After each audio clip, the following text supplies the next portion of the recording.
Jacob, I've got something to show you. I've got two things. Right. This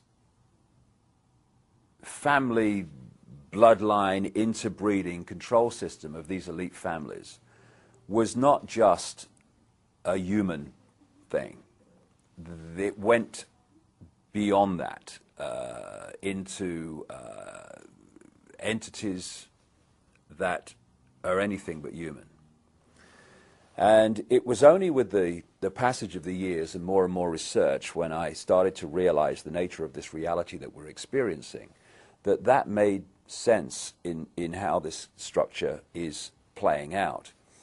Just outside of the frequency range of visible light, there are entities that are anything but human who have been manipulating this reality, this world, for eons. And because they are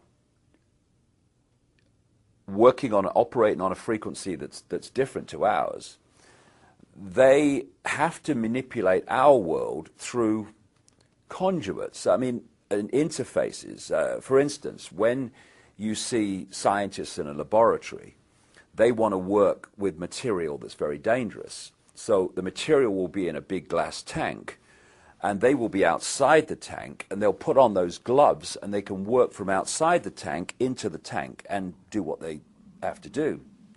It's very, very similar in theme to what these Illuminati bloodlines have been bred for. They are bred to be the vehicles within visible light, this world that we experience, of these entities. And if you go back and you look at religious beliefs, etc., of the ancients and the accounts of the ancients, these entities, which go under different names, some people call them the serpent race, some people call them demonic. In the Islamic culture, they call them jinns, all different names, but the same entities. The bloodlines are interbreeding incessantly and have been right back to ancient Babylon and Sumer and Egypt, etc., and beyond, because they are holding a certain genetic code which allows the possession, another ancient common theme from as far back as you can track right to today, a genetic code which allows these entities to possess these particular bloodline families within the reality that we experience, and these families are therefore simply vehicles of these demonic entities. You research any of these families, be it the Rothschilds, the Rockefellers, Greenspan, Alan Greenspan, any of these people, you will go eventually into black magic, blood-drinking human sacrifice rituals where they make sacrifices to the gods.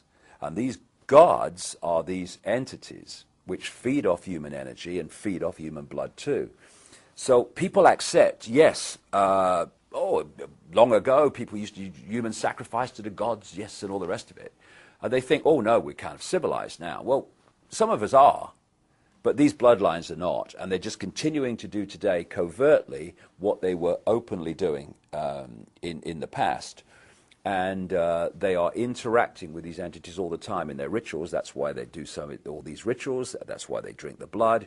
And ultimately, they are possessed by these entities. And this brings about a simple situation. You've got the entities, let's call them demonic entities for want of a word. They're operating just outside of this visible light reality that we experience. They use the bloodline families as their vehicle to manipulate this reality. They take over their mental, what passes for their emotional processes, their physical processes. And what that means is when these bloodline families go into positions of power, what we're actually doing is seeing these entities go into those positions of power. And so the secret society network is there to manipulate these bloodline families and their agents into the positions that dictate society and the direction it goes and all the rest of it. And because we can only decode their visible light level, we see the human level. We see people under different names called Rockefeller and Rothschild and Bush and Obama and all the rest of it. But if we could see beyond visible light just a little bit, and some people can, you would see overshadowing these people anything but a human entity. And it's these entities that have passed through what we call history, and they have been the cement, the guiding force that has brought this conspiracy through to the present day. Because people have asked me in the past, quite rightly, I understand it, why would someone give their life to this conspiracy, this global takeover, in 1500 or 1650 or 1820, when they knew they were never going to be around to actually see it happen, which is what they're trying to do now, playing the cards they're playing now? The answer to that is they were just vehicles. These entities are the common force passing through history, which has led this conspiracy to where it is today.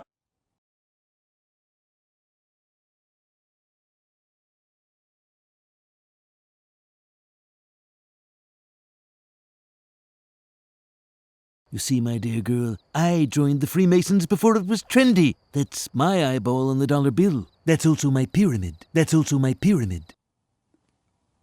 What the system has done is to keep from us the nature of the reality we're experiencing and the nature of who we are in life itself. And in doing so, it has kept us completely in the dark about what's actually happening around us. The knowledge that's passed across the top levels of the secret society network through these bloodline families, the most important part of that knowledge is the knowledge of reality itself. For instance, we think as we look around here that we're seeing everything that exists within this room. But in fact, we're only seeing a frequency range, a very tiny one, called visible light. Anything outside of that we can't decode, therefore we can't see. But just like radio stations share the same space without interfering with each other, so other worlds, other dimensions, other realms of reality, if you like, share the same space without interfering with each other. However, just as with radio, if you've got two stations that are very close on the dial, then one will be the dominant one, but another one you'll get what we call interference from it. It's the same with these various realities that share the same space. It's what mainstream science calls parallel universes. But you know that if you have a radio in your living room and it's you have all frequencies in your living room, BBC, Radio Moscow, ABC, but your radio is tuned to one frequency.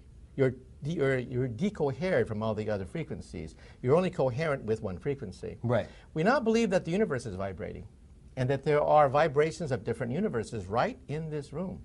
There are the universes of dinosaurs because the comet didn't hit 65 million years ago. They're the wave function of aliens from outer space looking at the rubble of an Earth that already was destroyed, all in your living room, except we have decohered from them. We're no longer in tune with them. We don't vibrate with them. Therefore, our universe is tuned to one frequency, our universe. But it means that probably there are other parallel universes in your living room. And believe it or not, this is called modern physics.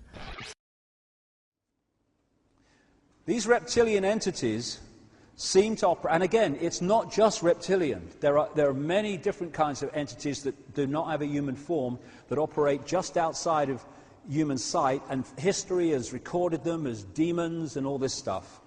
But the reptilian part of it seems to be very significant to the controlling systems on the planet today. And they operate just outside of visible light. Therefore, we don't see them in the normal course of events. That's just basically like a ghost. When you're looking at a ghostly figure, most of them don't look solid because they're operating just outside of your frequency. Just enough for you to perceive something, but not enough for them to appear to be have solidity.